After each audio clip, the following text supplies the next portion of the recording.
Scott Ginsburg, like many of you, went to a conference where he was asked to put a name tag on. But different from all of us, when the conference was over, Scott Ginsburg decided that he was going to leave his name tag on. And he left his name tag on for 900 days, morning, noon, and night. In fact, 3 years, he left his name tag on.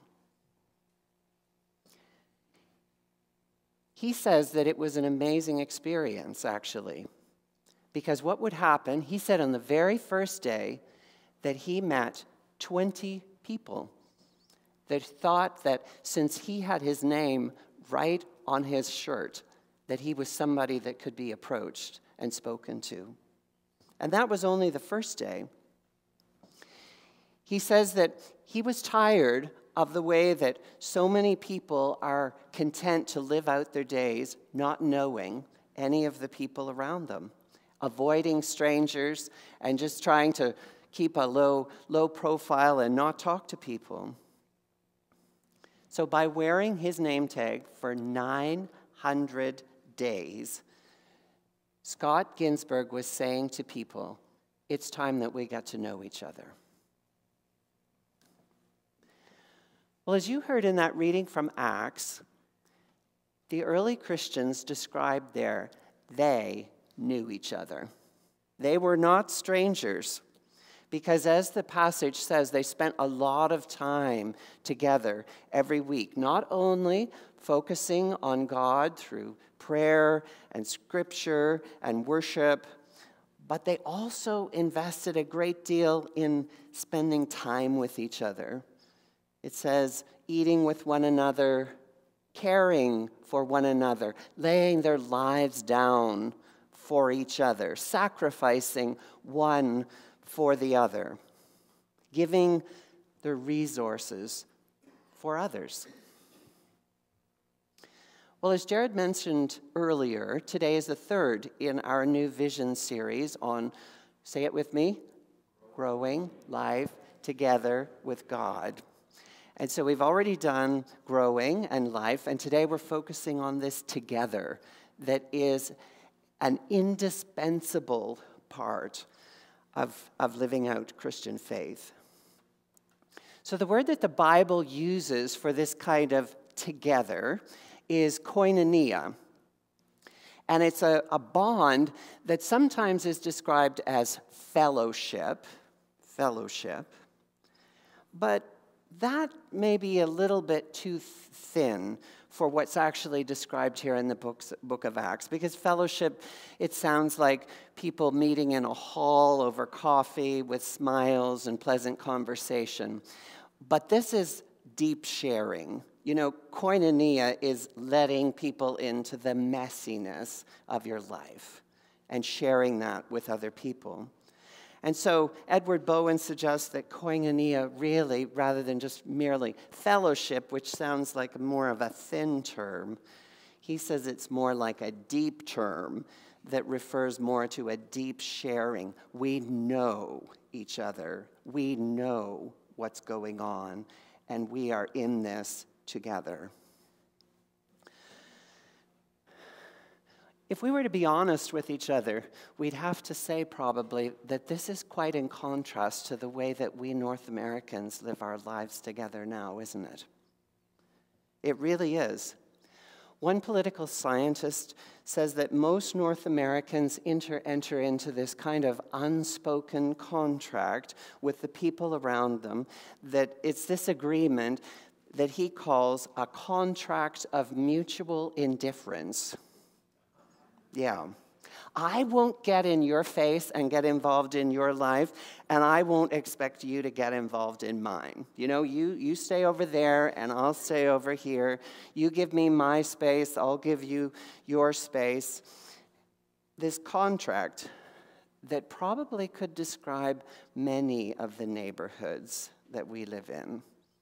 Not all of them, but many of them. And at the root of it is really our rampant individualism, which is described by some actually quite vividly as a cancer that is eating away at our society's communal life together. And we know that. We need to wake up to it maybe, because it's gradually ebbing away, and sometimes we don't notice it until all of a sudden there's something that wakes us up to it. But community is becoming more and more difficult for us all the time. You've seen it in community boards where the government has had to step in because they couldn't find one way together, and the government said, okay, you're all out. We're going to just start over here.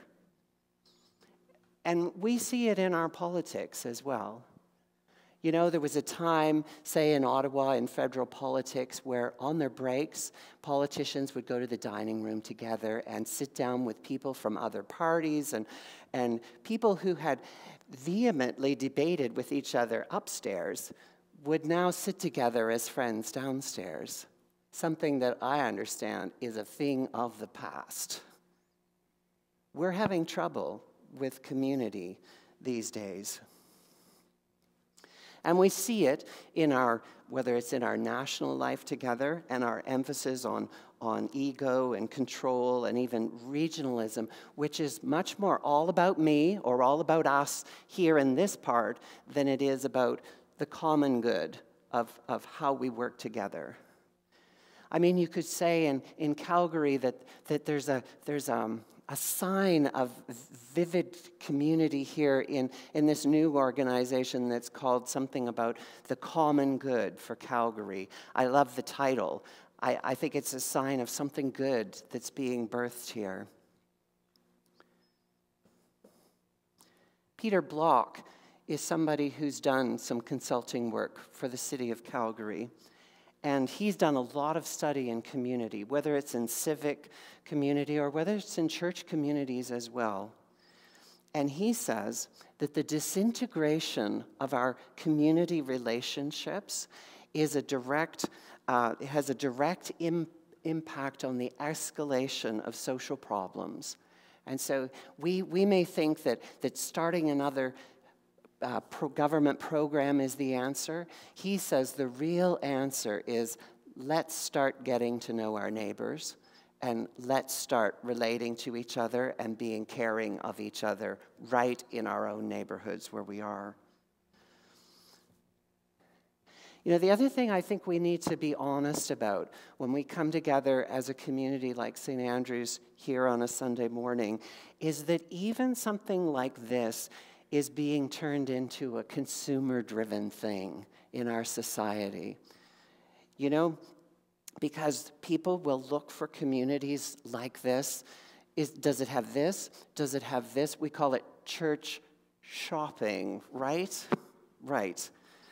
And does it have this? Does it have this? And it's natural because we live in this consumer environment. And if you've come to St. Andrew's with that kind of attitude or outlook, you should be here, and we're happy to have you. But I don't want you to stay that way, because it's about something much deeper. Because consumerism orients us always towards ourself and what I get from it, whereas community and being together is about how I give of myself. I receive and I give, and I receive and I give. And so it's not just that certain people in the community are the givers, right? The others are always the receivers. It goes back and forth in this ebb and flow. So if we're one of those people that doesn't want people to help us or give, then there's a bit of problem in the creation of a community where there's always give and always receiving, right? Go back and forth. That's how the life gets injected into our community, so that we're willing to receive from others. And most of all, that we have this attitude that when we come through the front door on a Sunday morning, we're here to give. Where does God want me to give here this morning? How can I be available to someone who may need me this morning? Well, the challenge with what I would call our heretical individualism is that it's always trying to bring things back to me. And I think we might as well just admit that this is in the water that we drink all the time. And so we're going to be affected by it, but we should be always saying when it pops up, oh, that's not the final word here.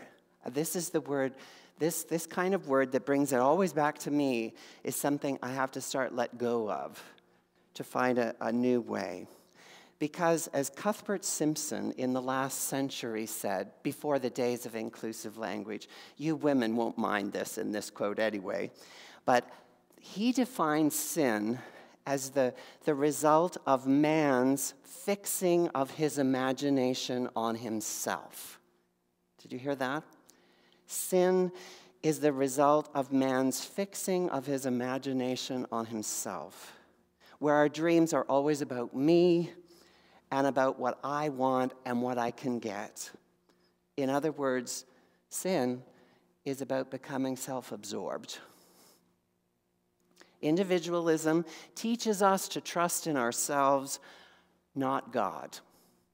Not God. The interesting thing is, though, that even though this is the cultural milieu that we swim in, we have this need for community. It's just in us. It's like a thirst that has to be quenched. And the hopeful sign is that around us, I think we see signs like this Organization for the Common Good in Calgary and other places where people are starting new kinds of connections within their communities because we just have this thirst for it. Because that's the way God made us to find fulfillment in being connected together. We really, as Peter Block would say, we can't thrive as human beings unless we are in meaningful community in some way. I mean, you can even think of it in simple terms like if you've had an exasperating day just up to here, what is it that helps that? Having somebody to listen to you, right? Just being able to pour it out to someone who loves you and who will listen, and maybe someone who will help you to see it in a different light. Salvation is a word that means both Jesus taking away of our sins and our forgiveness and also healing. And so you could say that salvation is being made whole in the company of others. It can't happen without a community around you. And I don't mean that it's a place where you hang out with people who all think the same as you. Rather, it's a messy place. It's a place that has people that look different than you, that think different than you. And this vital life together is something that can be messy and diverse, but it's a place where we all strive together to put the needs of others before our own, right? It's a simple phrase that we've heard many times before, and that is really what this table points to every time we gather around it. And we think of the cruciform love that it represents and putting the needs of others before our own, as Jesus did. And once we start following Jesus on his path, we start noticing some things.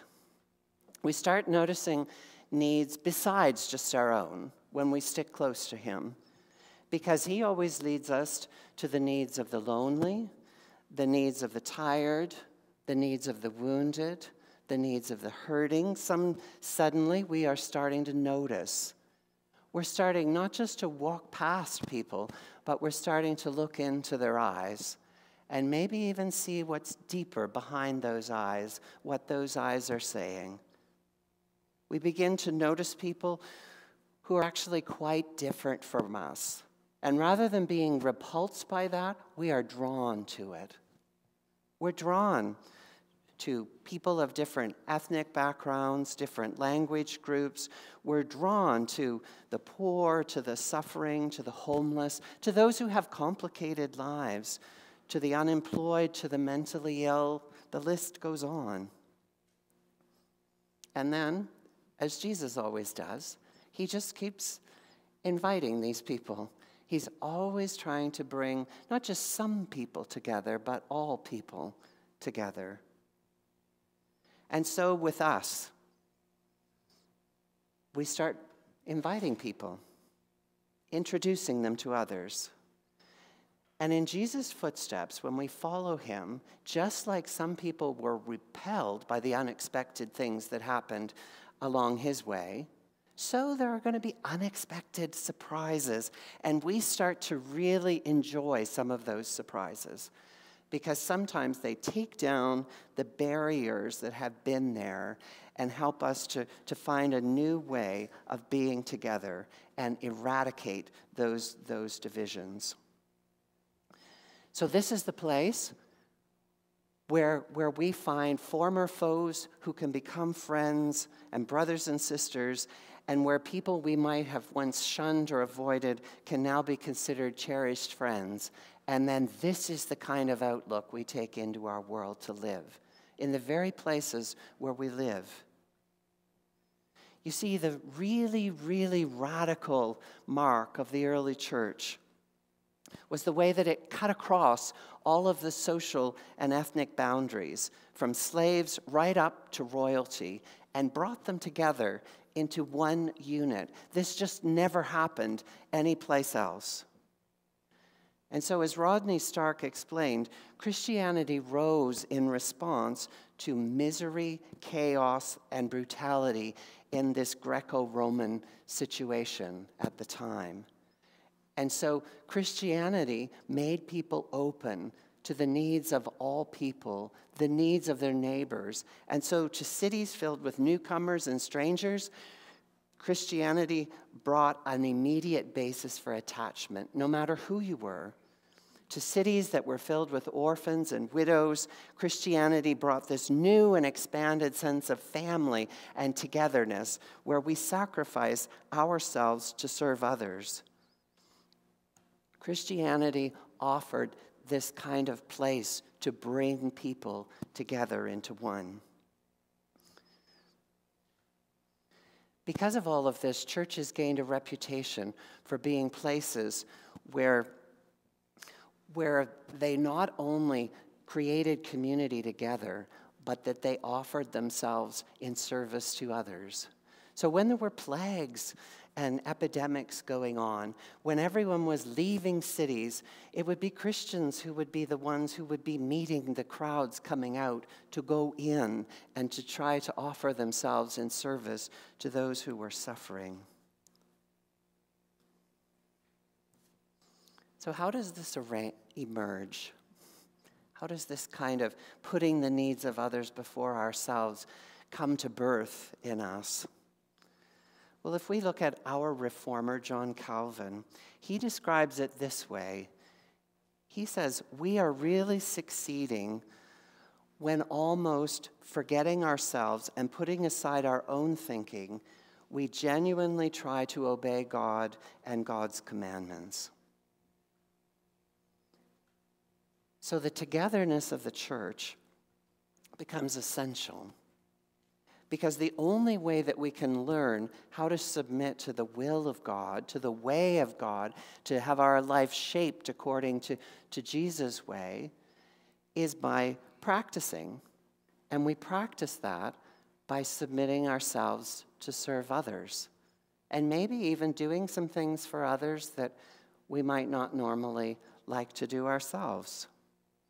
And so through submitting ourselves to others in love and to the needs of a community of faith, we become more ready to be able to submit ourselves to God and to do things as Jesus would do them, instead of merely the way I want to do them.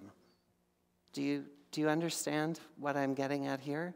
So we practice this submitting submission or surrendering of our lives to doing the will of God by doing it here in community so that we can also do it in the world around us. Calvin wrote, "Our lives will harmonize best with God's will when they serve others best. The one who leads the best and the holiest life is the one who thinks of himself least. No one leads such a bad and sinful life," says Calvin, "as the one who looks only to his own interests." Are you seeing the way this tips? I like this story, and I think this will be a story that sounds familiar here in Calgary with all of the people who've come here to live from elsewhere. This is a story of community. Jamie Jensen was running a computer systems firm in a big financial company in England. His wife, Laura, was a municipal planner, but they wanted to raise their baby in a place where there were fields on a farm, actually. And they looked all over the UK for such a farm, and they couldn't find them. And somehow they found a website that led them to a farm in rural Cape Breton in Kingsville. And so enter this old farm in Cape Breton. During the first winter, one of the barns collapsed. The other one, the roof blew off of it. These were people from England who didn't know the difference between dry firewood and wet firewood. They had never seen snow on roads like they saw there. And then the running water ran out. Well, as Laura and Jamie said in this news article, many people would have just given up and gone home. But they said, we needed to learn to allow people to help us. And so suddenly, she said, in the midst of our need, we were getting 10 visitors a day who were coming to our farm to try to help us. The community of Kingsville took it upon themselves to bring dry firewood so that they could have some warmth, to bring some food, to bring some children's toys, to bring company and companionship, community to them. And before long, all of that took a root in Laura and Jamie, and they were giving back. They started a business in the local mall that was thriving. And Laura says, these friends being together, this was what kept me here.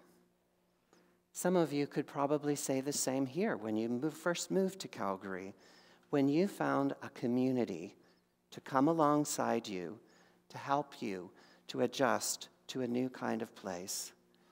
And as we've noticed in our pews, there are still people who are coming.